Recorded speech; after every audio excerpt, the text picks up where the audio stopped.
Praise the lord. ప్రభు పేట అందరికీ మరొక దినంలోకి వందనాలు. ఈ దినం ప్రభు మన కొరకు ఏర్పాటు చేసుకున్నటువంటి వాక్య భాగము రోమాపత్రిక 4వ అధ్యాయము 3వ వచనము. అబ్రహాము దేవుని నమ్మెను, అది ఆయనకు నీతిగా ఎంచబడెను. హల్లెలూయా. ఈ వాక్యం ద్వారా పరిశుద్ధాత్మ దేవుడు ఈ రోజు మనతో మాట్లాడడానికి ఇష్టపడుతూ ఉన్నారు. అబ్రహాం గారు దేవుని నమ్మటం వలన నీతిమంతుడిగా ఎంచబడ్డారట. మరి మన జీవితాల్లో మనం కూడా మనం చేసే కార్యాల వలన నీతిమంతులుగా తీర్చబడడం అసాధ్యము. అయితే దేవుని నమ్మటం వలన దేవుడు మనల్ని నీతిమంతులుగా తీర్చుతానని తెలియపరుస్తున్నారు. అయినప్పటికీ కూడాను మన జీవితాల్లో అనేక సార్లు మనము నమ్మిక సరిగ్గా దేవుని మీద ఉంచలేకపోతూ ఉన్నాము. యెషయా గ్రంథం 26వ అధ్యాయంలో కూడాను చక్కని మాటలు పరిశుద్ధాత్మ దేవుడు రాయించి ఉంచారు. యెహోవాను నమ్ముకుని వారు సురక్షితంగా నివసించెదరు అని రాయబడి ఉన్నది. చూసారా, దేవుని నమ్ముకుంటే మన జీవితాల్లో మనం సురక్షితంగా నివసించగలుగుతాము. అనేకమైనటువంటి పనులు ఈ లోకంలో మనం సురక్షితంగా ఉండాలి అని చేస్తూనే ఉంటాము. కానీ దేవుని నమ్మటం అనేది మాత్రం మర్చిపోతూ ఉంటాం అన్నమాట. అయితే దేవుడు ఈరోజు మరలా మనకు జ్ఞాపకం చేస్తూ ఉన్నారు, ఇదిగో నన్ను నమ్మి మీరందరూ సురక్షితంగా ఉండమని. అలాగే మన జీవితాల్లో మనందరికీ కూడాను భక్తుల జీవితాలు బైబిల్ గ్రంథంలో ఎంత చక్కని వివరణ ఇస్తూ ఉంటాయి. నోవాహు గారి జీవితం చూడండి. నోవాహు గారు దేవుని నమ్మారు. ఆ దినంలో అనేక సంవత్సరాలు, 100 సంవత్సరాలు అంటే తక్కువ సమయం ఏమీ కాదు, 100 సంవత్సరాల పాటు దేవుని మాటను నమ్మి ఓడని సిద్ధపాటు చేసుకుంటూ ఉన్నారు. ఓడని సిద్ధపాటు చేసుకుంటున్నప్పుడు అక్కడున్న జనులు అడిగే ఉంటారు నోవాహు గారిని, ఏం చేస్తున్నారు, ఎందుకు ఈ విధంగా మీరు ఓడను కడుతున్నారు అనేసి చెప్పినప్పుడు కూడాను ఇదిగో దేవుడు తెలియపరిచారు, ఇక్కడ జలప్రలయం రాబోతుందంట, మనం అందరం సురక్షితంగా ఉండాలి అంటే దేవుని నమ్మి మారుమనసు పొందాలని దేవుడు మాట్లాడారు, లేకుంటే ఓడలకు ప్రవేశించాలి అని తెలియపరిచారని నోవాహు గారు చెప్పే ఉంటారు. అయినప్పటికీ కూడా ఆనాటి జనులందరూ అపహాస్యం చేశారే తప్పించి ఆ మాటలు ఎవరు నమ్మలేదు. అందువల్లనే జలప్రలయంలో వారందరూ కూడాను కొట్టుకొని పోయారు. అయితే నోవాహు గారు తాను తయారు చేసుకున్నటువంటి ఓడ ద్వారా రక్షణ అనేటటువంటి ఓడలోకి ప్రవేశించారు. దేవుడు నోవాహు గారి కుటుంబాన్ని ఎంతో చక్కగా రక్షించారు. నోవాహు గారు ఒక్కలే కాదండి, ఆ కుటుంబం కూడాను నోవాహు గారి యొక్క యజమానుడు మాట విన్నారు కాబట్టి ఆ కుటుంబం అంతా కూడా రక్షణలోకి రాగలిగింది. ఇది మన జీవితాల్లో కూడా మనం మన ఇంటి యజమానులైనటువంటి వారి మాటను వింటూ ఉన్నామా, నమ్మిక ఉంచుతూ ఉన్నామా? ఇది కూడా పరిశుద్ధాత్మ దేవుడు ఈరోజు మనతో మాట్లాడుతూ ఉన్నారు. అలాగే ఆనాటి సమాజము ఇశ్రాయేలు ప్రజలను దేవుడు ఐగుప్తు నుంచి, బానిసత్వం నుంచి తీసుకొని వచ్చి అనేకమైన అద్భుతాలు వారి జీవితాల్లో చేస్తూనే ఉన్నారు. మనందరికీ తెలుసు కదా, ఐగుప్తు నుంచి నడిపిస్తూ ఉన్నప్పుడు వారికి పగటి వేళ మేఘస్తంభము, రాత్రి వేళ అగ్నిస్తంభము, అలాగే వారికి ఆహారం కావాల్సినప్పుడల్లా ఆకాశం నుండి మన్నాను, అలాగే వారికి నీరు కావాల్సినప్పుడల్లా బండలో నుంచి నీరును ఇస్తూ నడిపిస్తూ ఉన్నారు. ఎర్ర సముద్రాన్ని 2 పాయలుగా చేయటం అంటే అత్యద్భుతమని వారి కనుల ముందు చూశారు. అయినప్పటికీ కూడాను వారు అనేక సార్లు దేవుని యందు నమ్మిక ఉంచలేక దేవుని మీద సనుగుకొని అరణ్యంలోనే నశించారు. వారు ప్రవేశించాల్సినటువంటి కనానులోకి వారు ప్రవేశించలేకపోయారు. అదే విషయాన్ని మనకు అందరికీ కూడాను ఒక్కసారి చూసుకోగలిగితే సంఖ్యాకాండము 13వ అధ్యాయంలో ఇదిగో వారు కనాను ప్రవేశించడానికి చాలా దగ్గరగా వచ్చేసిన తరువాత అక్కడ ఉన్నటువంటి విషయాలన్నింటినీ చూచి రమ్మని మోషే గారు 12 మంది గోత్రాల్లో నుంచి 12 మంది పెద్దలను ఏర్పాటు చేసుకొని ఆ 12 మందిని కూడాను కనాను ఎలా ఉంటుందో చూసి రమ్మని చెప్పేసి పంపించారు. అయితే ఈ 12 మంది వెళ్ళారు. 40 దినాలు 12 మంది కూడాను ఆ ప్రదేశం అంతా చూచారు. అక్కడ చూసి వచ్చిన తరువాత వారిచ్చినటువంటి సమాచారము ఎంత భయంకరమైనటువంటి సమాచారమో చూడండి. ఈ 12 మందిలో 10 మంది ఒక చెడ్డ సమాచారాన్ని తీసుకొని వచ్చారు. ఆ విషయమే ఈ దినము దేవుడు మనతో మాట్లాడుతూ ఉన్నారు. చూడండి, సంఖ్యాకాండము 13వ అధ్యాయంలో మనం చూసుకోగలిగితే 30వ వచనంలో, కాలేబు మోషే ఎదుట జనులను నిమ్మలపరిచి, మనము నిశ్చయముగా వెళ్ళుదము, దానిని స్వాధీనపరచుకుందుము, దానిని జయించుటకు మన శక్తి చాలును అనెను. అయితే అతనితో కూడా పోయిన ఆ మనుషులు, ఆ జనులు మనకంటే బలవంతులు, మనం వారి మీదకి పోజాలము అని, మరియు వారు తాము సంచరించి చూచిన దేశముల గురించి ఇశ్రాయేలీయులతో చెడ్డ సమాచారము చెప్పి, మేము సంచరించి చూచిన దేశము తన నివాసులను భక్షించు దేశము, దానిలో మాకు కనపడిన జనులందరూ ఉన్నత దేవులు, అక్కడ నెఫీలీల సంబంధులైన అనాకు వంశపు నెఫీలీలను చూచితిమి, మా దృష్టికి మేము మిడతల వలె ఉంటిమి, వారి దృష్టికి అట్లే ఉంటిమి అనిరి. హల్లెలూయా, హల్లెలూయా. ఇక్కడ చూడండి, కాలేబు గారేమో మనం జయించుకుంటాము, మనం స్వాధీనపరుచుకుంటాము ఆ దేశాన్ని తెలియపరుస్తూ ఉంటే, మిగతా వెళ్ళిన 10 మంది కూడా ఏమంటూ ఉన్నారంటే ఆ దేశముల గురించి చెడ్డ సమాచారం అనమాట.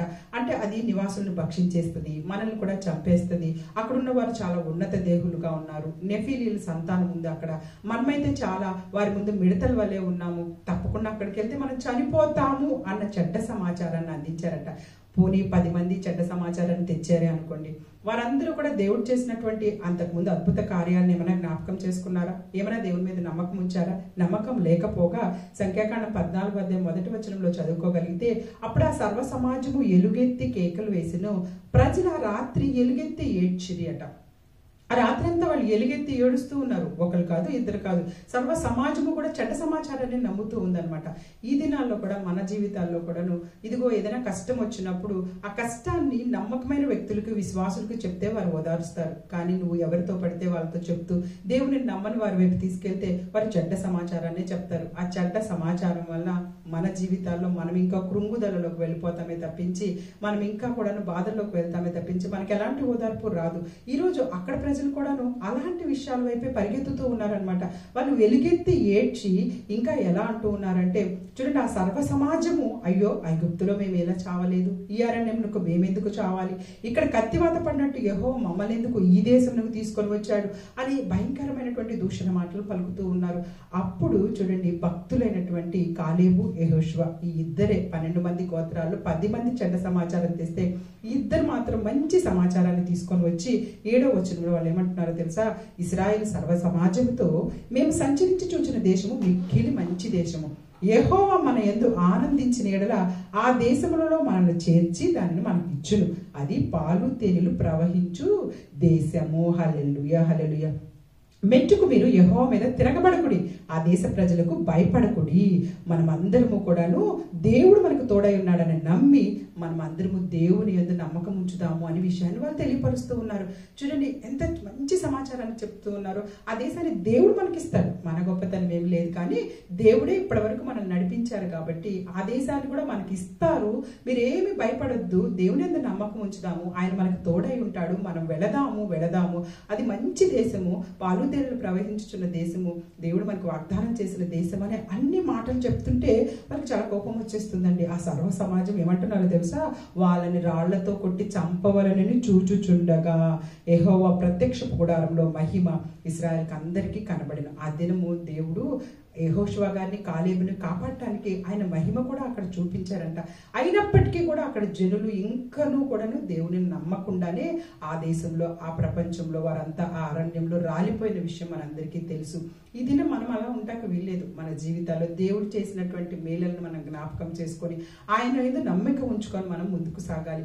ఇంకా అనేక మంది భక్తుల జీవితాలు మనందరికీ తెలుసు. దానియేలు గ్రంథంలో షడ్రక్, మెషక్, అబెద్నెగో అనే వారంతా కూడాను అగ్నిలో వారిని వేసినప్పుడు కూడాను వారు ఎప్పుడు కూడాను భయపడలేదు. దేవుని యందు నమ్మకం ఉంచి మా దేవుడు మమ్మల్ని అగ్నిలో నుండి రక్షించగలడు, రక్షించకపోయినా పర్వాలేదు అని అనుకున్నారే తప్పించి వారైతే మాత్రము దేవుని యందు నమ్మకము పోగొట్టుకోలేదు.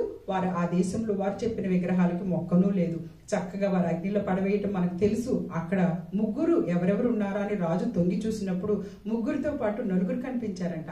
ఆ 4వ వ్యక్తి ఎవరో కాదు, యేసుక్రీస్తు ప్రభువారే. ఎల్లప్పుడూ మనకు రక్షకుడుగా ఉంటారు యేసుక్రీస్తు ప్రభువారు. ప్రతి విషయంలో, ప్రతి సందర్భంలో కూడా ఆయన యందు నమ్మిక ఉంచిన బిడ్డలు ఆయన ఏనాడు విడిచిపెట్టలేదండి. ఆయన తప్పకుండా కూడాను ఆ దినమున్న భక్తులకు ఎలా తోడున్నారో ఈ దినము కూడా మనకు తోడుగా ఉంటారు. ఆయన నిత్యము జీవించే దేవుడు. ఆయన యందు నమ్మకం ఉంచిన వారిని ఎంతో చక్కగా సురక్షితంగా రక్షించగలిగిన దేవుడు. వారి 4 కూడాను కాపాడిన తర్వాత ఆ రాజుగారు ఏమన్నారో తెలుసా? ఆ రాజుగారు ఏమన్నారంటే, ఇదిగో వీరి దేవుడే నిజమైనటువంటి దేవుడు, వీరి దేవుడిని అందరూ ఆరాధించాలి అన్న విషయాన్ని కూడా అక్కడ ప్రకటన చేశారంట. మనము నమ్మితే ఏమవుతుందో తెలుసా? దేవుడు మహిమపరచబడతాడు. అనేక మందికి దేవుడు మహిమ కూడా కనపడుతుంది.